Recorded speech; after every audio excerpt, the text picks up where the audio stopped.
course you can call me Daddy, and if you want to follow me on Facebook, you can find me at james.desborough, Post-Muslim Studios, all one word, JD Writer and JGD Games. I'm almost certain that I have done a video on this before, but what the hell. I recently started uploading some of my games to itch.io. That is a cunt move. Which is like the indiest indie that ever indied when it comes to TTRPG material. And so this whole thing is kind of fresh in my mind. And it absolutely boils my piss. Now, this really pisses me off to no end.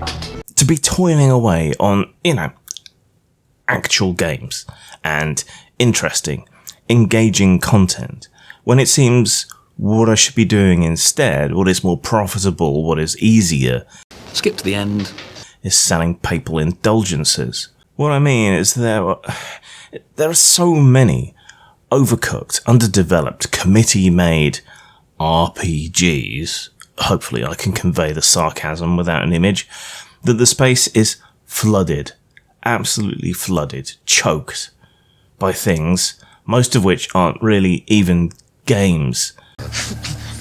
You're all a lot of useless bloody loonies! Yes, that was it. That was the reason. Yes. They're a way for you to feel good about yourself, for supporting queer and non-binary artisanal local content creators. Well, your games are bad and you should feel bad. Your moustache looks absurd. You're single-handedly propping up the dog market for pugs. Your beer smells like lawn clippings. And your gentrifiers, which I thought we all agreed was bad.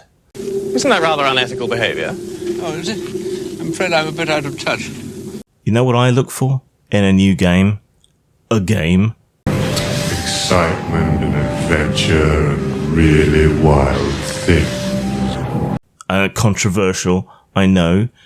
It used to be the goal that none of us were supposed to give a single solitary toss about the identity of others. Fuck their race, fuck their gender, fuck their sexuality, fuck any of that, right? Etc, etc, etc. You are first and foremost a fellow human being. And all of that bullshit is a distraction from that fundamental and unifying truth. Remember what I told you. Don't be a cunt. But now these motherfuckers seem to want to center their identity for everything over and above what they do. How'd you get up there? Wasn't easy! If the game isn't directly about the identity obsession to a perverse degree, then it really shouldn't come into it. In this journal game, you're an asexual, non-binary, asthmatic hipster releasing your first game onto itch.io, but your partner hasn't done the dishes. Send me on my way. Spare me the madness. It's entirely irrelevant if it's not actually about those issues, and if it is about those issues, it's so absurdly tightly focused that who the fuck is the audience?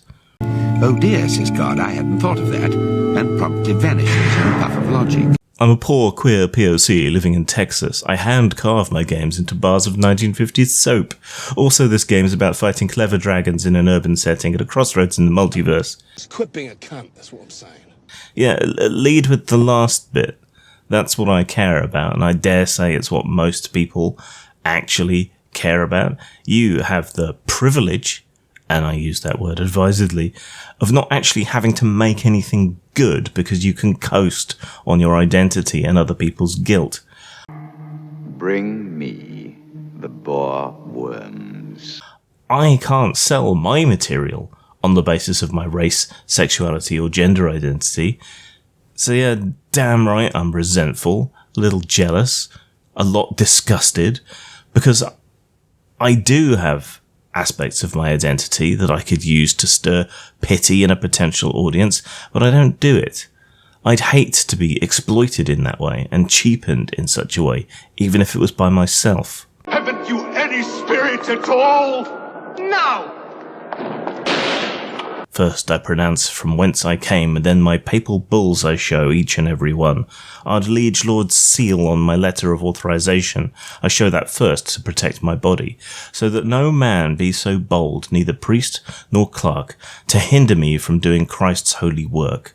And after that I tell forth my tales, indulgences of popes and cardinals, of patriarchs and bishops. I show, and in Latin I speak a few words, with which to add spice to my preaching, and to stir them to devotion.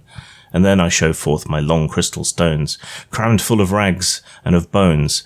Relics they are, as suppose they each one. It startled him even more when, just after he was awarded the Galactic Institute's prize for extreme cleverness, he got lynched by a rampaging mob of respectable physicists who had finally realized that the one thing they really couldn't stand was a smartass. There's a fucking reason the Pardoner and the Summoner are subject to ire, even back in Chaucer's day, the Twitterati and keyboard activists of their day. Few, if any, games sell themselves as cisgender, heteronormative and able-bodied, if only because a lot of lesbians like hot women in their games too. Yet so many sell themselves on that confessional ecstasy, at least, of the opposite. Not once have I thought to myself, you know what, D&D would be so much better if only Gary Gygax had batted for the other team. Equally, not once have I thought, this podcast about obscure indie games and art criticism from a queer perspective would suddenly be good and interesting rather than interminably overcautious and boring if only the women on it found dick delicious. An interesting girl.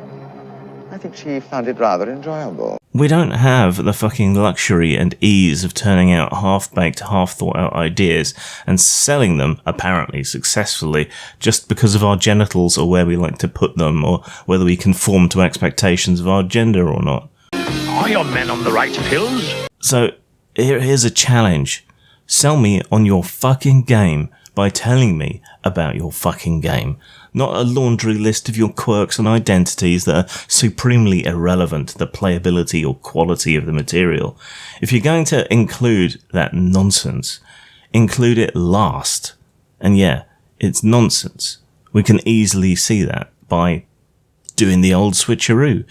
Imagine me trying to sell a game to you on the basis that I'm a white, middle-aged, heterosexual game designer producing independent content.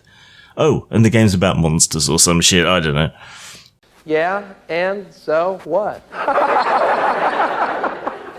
Or imagine if I never, ever, ever wrote anything beyond my particular, singular, narrow experience of the world and made everything that I ever made a stupendously personal take, so narrow that a plus-size model would never be able to play it. In this journal game, you're a bored, heterosexual game designer with insomnia trying to decide between going back to bed or having a third wank, and who to have the wank to. For God's sake! Strap yourselves down, quick! No, sell me on your fucking game, and stop fixating on these things to such a laser-focused degree, and stop flexing your minority privilege, yes, privilege, of selling absolution to guilt-addled suckers. It's more difficult, but it's infinitely more rewarding. And I want to buy and play your games. I just don't want to have to wade through bullshit and wankery in order to find out what the hell they're about. Zang. Aren't you a little tired of so-called horror media about shiny, sparkly, angsty, whiny monsters? I know I am, and that's why I created Actual Fucking Monsters, where you will play an actual fucking monster doing horrible and monstrous things and being tracked down and killed for it. Buy now at DriveThruRPG, post-mort.com or lulu.com. Monster misbehaving, planets needing saving, situations graven, I'll form the head. The enemy is clever, we're smaller but whatever. When we put it together, I'll form the head. Y'all can do the treading, swing energy machete. If combination's ready, I'll form the head. I'll